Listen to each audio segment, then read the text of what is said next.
Hello and good morning, people of the internet. I'm Christiane Cordero. This is the 734 from WCCO. We know most of you are about to head out the door, maybe get to work, enjoy the sunshine for, I think, the 6th day in the row. Is that right, Gusty? Yeah, let's do it. Let's talk about the weather. 29 degrees is what we're topping out at later this afternoon, and those clouds will come in by the afternoon, and then mostly cloudy tonight. 24 degrees, but overall feels pretty good out there. All right, now let's talk about this. Just announced this morning, it's official. The Rolling Stones are returning to Minneapolis. Their No Filter tour stops at US Bank Stadium on May 16th. Mark your calendars. Tickets go on sale next Friday. Not a huge surprise. There were hints all over town this week. Only 15 stops, though, on this tour. Minneapolis is the only city in our area, meaning tickets will probably be pretty pricey. So we want to know, how much would you pay for the Rolling Stones tickets? Would you is this on your list? Do you want to go see them on May 16th? Is there a limit as to how much you would spend? What would you be excited about? Let us know. Those watching on Facebook, leave a comment right here. We'll get through a few of those in just a moment. The impeachment trial is over this morning, and President Donald Trump will remain in office. The Senate acquitted the president on both articles of impeachment. The president tweeted that he will make a public statement at 11 Central from the White House to, quote, discuss our country's victory on the impeachment hoax. This closes a nearly 3-week-long trial focusing on the president's dealings with Ukraine. Utah Senator Mitt Romney made history as the only Republican to break ranks. He voted guilty on abuse of power, but voted not guilty on the obstruction of Congress charge. Romney got emotional as he explained his vote. I take an oath before God as enormously consequential. Corrupting an election to keep oneself in office is perhaps the most abusive and destructive violation of one's oath of office that I can imagine. Senate Democrats, including Minnesota's Amy Klobuchar and Tina Smith, voted guilty on both counts. Taking you live now to Washington, where the National Prayer Breakfast is happening. President Trump is expected to speak soon. House Speaker Nancy Pelosi is also there. It could be their first face-to-face meeting since that tense moments really, at the State of the Union speech. Hundreds of healthcare workers, meanwhile, could decide to strike today over their own health benefits. 1,800 SEIU healthcare union members are voting to give the union the go-ahead to strike if necessary. The union is upset about the healthcare benefits that Health Partners is offering its members. New results overnight for the Iowa Democratic caucuses show Pete Buttigieg and Bernie Sanders are nearly tied, but the race is still 2.5 days later, too early to call. With 97% of precincts reporting, Buttigieg has a 26.2%. Sanders has 26.1%.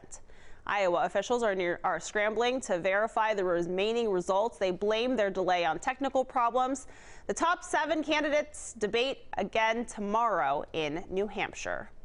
Thousands of people are quarantined on 2 cruise ships in Asia amid the coronavirus outbreak. 20 passengers tested positive for the virus on a ship from Japan. One case is confirmed in Hong Kong. More than 7,000 people are stranded on the ships and are being told that they have to stay on them for 14 days. A person has tested positive for the virus in Wisconsin. The state health department says the person was recently in China and went to the hospital on the UW-Madison campus for treatment. That person is in isolation right now. Meanwhile, hundreds of U.S. citizens evacuated from China are being quarantined at a military base in California.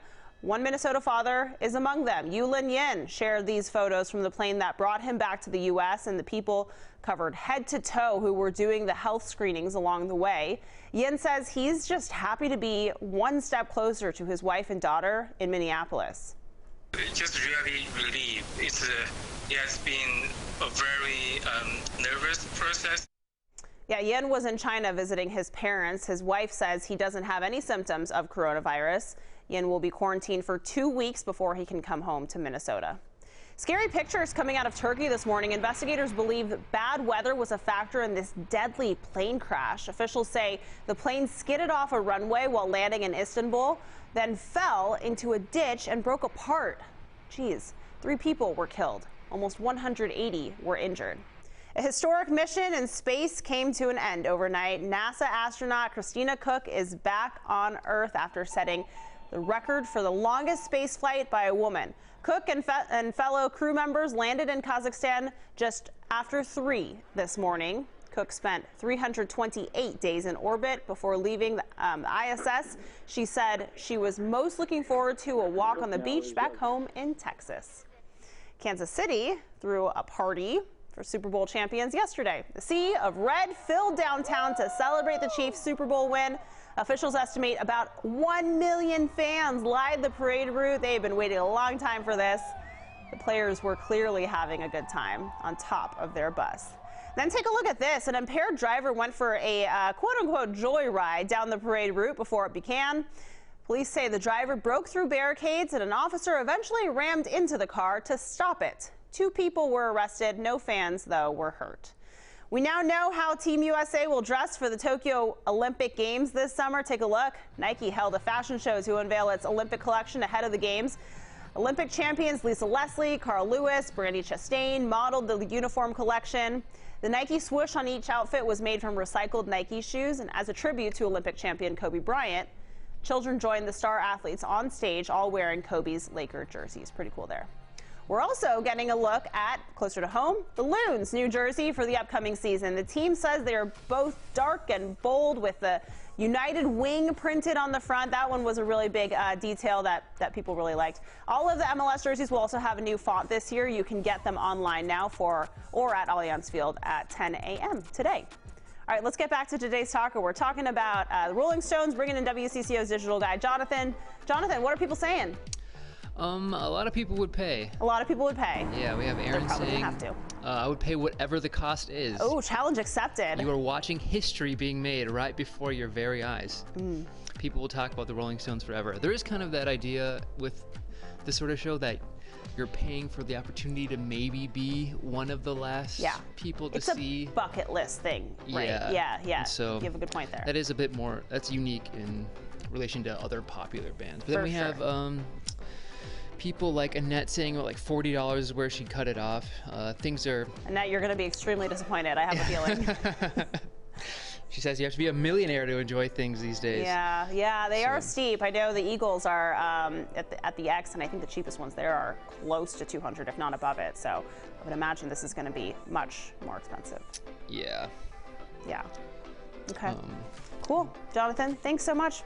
All right, that's it for now. This is the 734 from WCCO, and most of the Twin Cities are on the go. So go ahead and make us your place for mobile news. We'll be back here tomorrow on Friday, 734. Until then, enjoy the internet.